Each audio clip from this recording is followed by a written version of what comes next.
La parole est à monsieur Jean-Hugues Ratenon.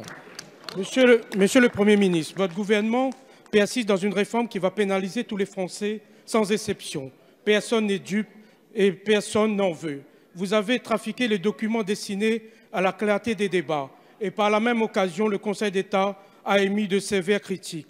Face à vous, les femmes et les hommes de ce pays continuent à se mobiliser et vous faites le choix de la répression, de l'intimidation et du désordre social. Votre décision de retrait de la grenade qui a causé plusieurs mutilations est totalement hypocrite, car vous la remplacerez de manière sournoise par une autre grenade aussi dangereuse. C'est une honte. Cette réforme, vous voulez la faire passer en force et de manière autoritaire. C'est un véritable coup d'État social en France. La France, ce grand pays, a à sa tête aujourd'hui un petit président et des ministres encore plus petits. Et j'ai une pensée émue pour les populations d'outre-mer.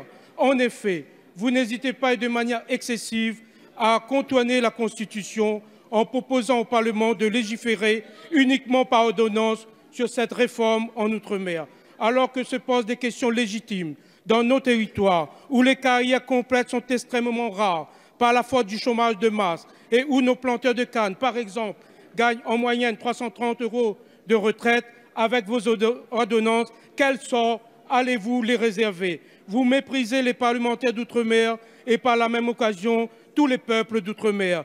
Personne ne peut accepter cette vision autoritaire car c'est une atteinte à nos droits. Monsieur, pensez-vous que les populations d'outre-mer sont des godillots incapables d'agir et de penser? Merci, monsieur le député. La parole est à monsieur Laurent Pietraszewski, secrétaire d'État chargé des retraites.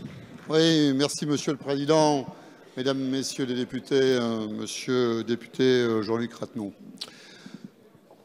Moi, je ne suis pas sûr que dans votre question, tous les angles soient les bons. Je pense que nous avons intérêt, et si nous souhaitons discuter ensemble de cette grande transformation du système de retraite, d'être plus sur le fond. Et c'est sans doute d'ailleurs ce que vous vouliez faire, je crois, dans la deuxième partie de votre question, en prenant peut-être l'exemple des situations spécifiques des ultramarins que nous traitons avec la ministre en charge de ce dossier, Madame Annick Girardin. Donc, je crois là-dessus que vous devrez être rassurés. Nous aurons l'occasion, si vous le souhaitez, d'en reparler. Sur les aspects plus généraux qui faisaient la part principale de votre question, vous vous inquiétez sur le fond de la place qu'a le Parlement dans notre démocratie au travers de ce projet de loi. Mais il a toute sa place, monsieur le député, toute sa place. J'entends que cela ne vous satisfasse pas, mais revenons simplement à la réalité des choses. Je le rappelais tout à l'heure. La réalité de la procédure accélérée, c'est une réalité des 2 dernières réformes portant sur les retraites. Et ce sont 2 majorités différentes qui l'ont portée. Moi, je ne fais de grief à personne. À l'époque, je n'étais pas élu, donc je constate les choses.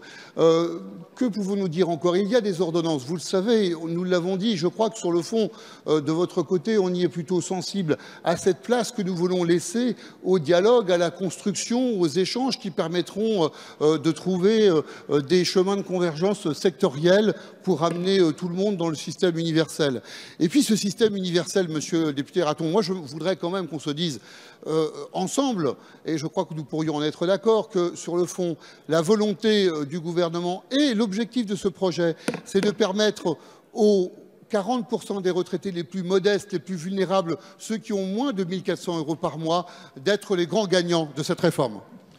Merci, monsieur le ministre.